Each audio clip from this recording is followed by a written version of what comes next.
Gunung Padang di Provinsi Jawa Barat, Indonesia, dipandang sebagai situs megalitik terbesar di Asia Tenggara dan tertua di dunia.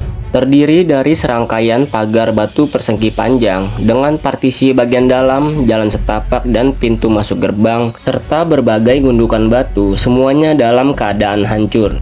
Mereka dibangun dari andesit yang terbentuk alami, yaitu basaltik, pilar, atau balok kolumnar. Nah, yang menarik adalah batu semacam ini ternyata juga digunakan dalam pembangunan kota kuno Nan Madol yang berada dekat dengan Pulau Pohnpei di Mikronesia.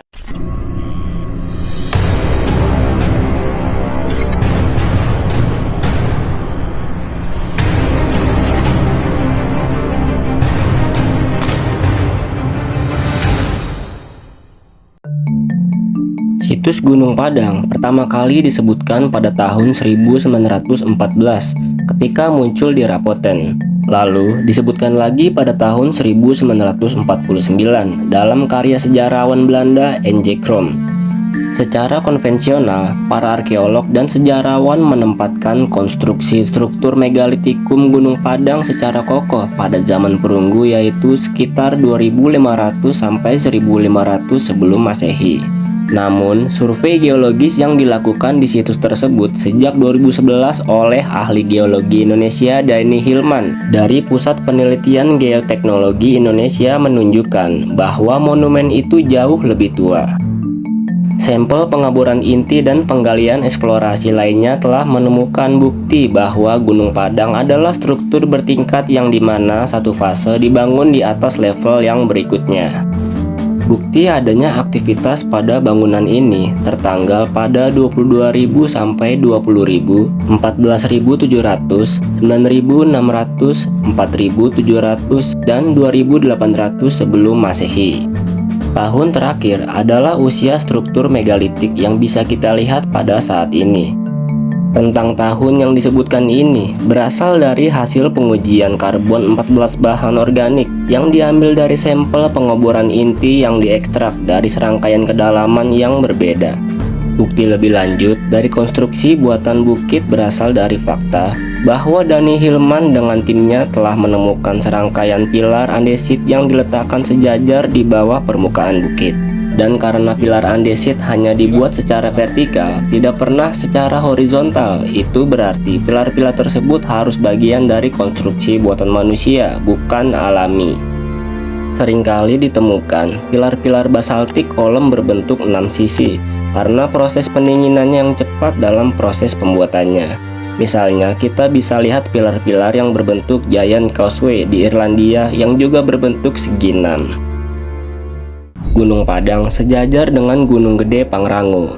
Juga diperkuat dengan pengetahuan bahwa legenda menyebutkan Gunung Padang dibangun oleh ras purba yang berasal dari stratovolcano ini. Gunung Padang dibangun dengan menargetkan puncak gede utama yang berisi kawah gunung berapi yang paling terkenal dan dikenal sebagai Gumuruh. Ini menunjukkan bahwa gundukan batu yang diposisikan di tengah awalnya mungkin platform untuk tampilan yang digunakan untuk tujuan upacara adalah konstruksi pertama di teras. Kemudian sisa pengaturan batu lainnya kemungkinan besar datang setelahnya.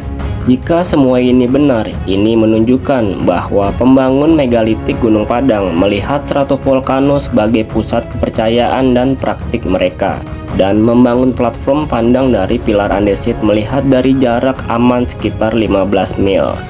Jadi, muncul pertanyaan, mengapa mereka memusatkan perhatian pada Gunung Merapi? Jawabannya mungkin terletak pada fakta bahwa Gunung Merapi telah aktif secara berkala selama 10.000 tahun terakhir. Gunung ini juga meletus pada tahun 1840 dengan berbagai letusan kecil lainnya, namun saat ini sudah tidak aktif lagi. Sekarang, mari kita beralih ke tempat yang paling terkutuk di dunia, yang masih bertetangga dengan Indonesia, yaitu kota Nan Madol. Di lokasi kepulauan Mikronesia, ada bekas reruntuhan kota berupa 92 pulau buatan yang menyatu dengan karang. Jenis batu-batuan di Nan Madol ini serupa dengan batu-batuan di Gunung Padang. Yang menjadi pertanyaan, bagaimana caranya menyusun bebatuan raksasa tersebut di tengah pulau yang berlokasi di tengah laut? Para arkeolog mencoba merekonstruksi pembangunan bangunan batu tersebut dengan berbagai metode pengangkutan, tetapi semuanya gagal. Tiap metode yang dicoba hanya mampu mengangkut batu yang berat tak lebih dari beberapa ton saja. Tentu saja, ini tidak bisa menjelaskan struktur-struktur yang terbuat dari bebatuan seberat puluhan ton.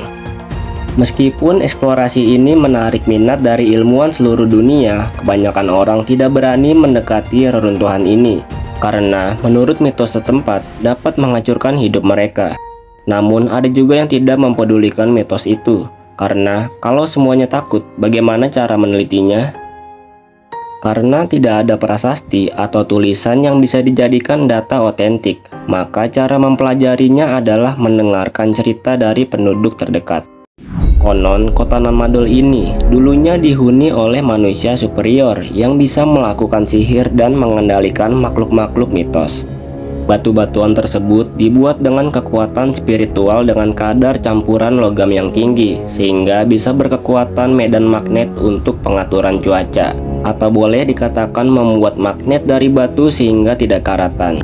Dikenal dengan istilah batu geopolimer metalik, batu ini termagnetisasi oleh gelombang tekanan infrasonik terfokus yang bisa menyebabkan kompas terbalik jika berada di dekatnya.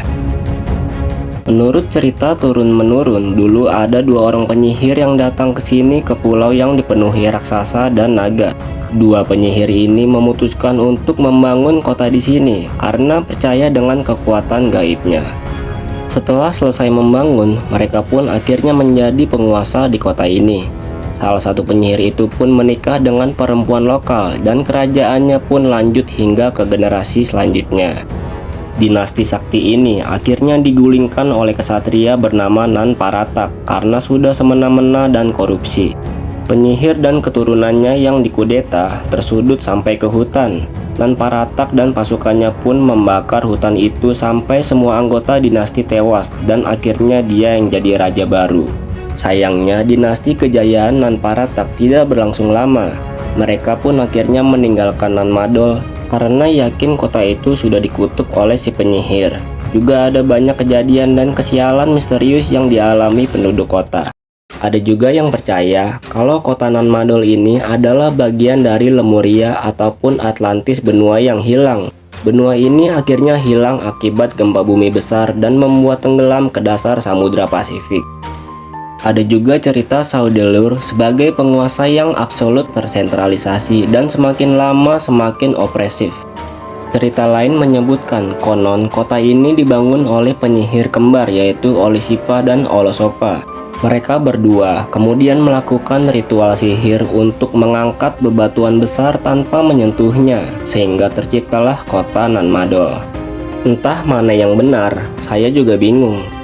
Yang jelas, bangsa Indonesia di sebelah barat adalah bagian dari rumpun Austronesia, sama seperti Madagaskar dan beberapa wilayah Pasifik seperti Republik Mikronesia dan lain-lain. Kedekatan hubungan Austronesia dan Mikronesia ini pun diakui oleh badan dunia seperti UNESCO. Badan PBB ini menetapkan Nan Madol di Mikronesia sebagai situs warisan dunia, yakni bekas candi dan istana batu yang dibangun dinasti Saudelur tahun 1200 sampai 1500 Masehi, atau dengan masa yang sama dengan Majapahit tumbuh.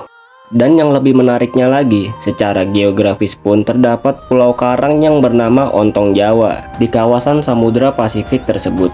Namun, tentunya teori masa keberadaannya yang sama dengan Majapahit akan terasa janggal. Dari manakah mereka menentukan tahun itu?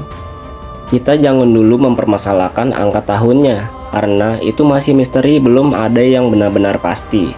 Yang menarik, menurut legenda Pompei, penguasa Saudelur merupakan orang asing atau pendatang yang penampilan mereka cukup berbeda dari penduduk asli Pompei. Dan yang lebih menarik, kita bisa melacak kata Saudelur ini mirip dengan bahasa Sunda, lokasi Gunung Padang berada. Saudelur yang berarti saudara, yang juga dalam bahasa Jawa disebut sebagai sedulur. Apakah nenek moyang kita yang berasal dari Gunung Padang hijrah ke sana? Wallahu a'lam. Yang jelas, dengan melihat struktur bangunan Nan Madol yang tersisa saat ini, kita bisa memperkirakan bagaimana kira-kira bentuk asli Gunung Padang yang sudah berantakan. Satu lagi, mengapa cerita tentang Nan Madol tidak pernah terungkap walaupun dari cerita rakyat? Itu karena ada sesuatu yang menakutkan, yaitu penduduk setempat tidak berani menceritakan kisahnya secara lengkap karena sebuah mitos. Barang siapa yang menceritakan kisahnya secara keseluruhan, maka dia akan cacat seumur hidup atau mati. The reason there's so little known is because there's not a written system to express ideas. It's through oral tradition. And no person can tell the entire story because there's the belief that if they tell the whole story that they will die. They're no longer useful.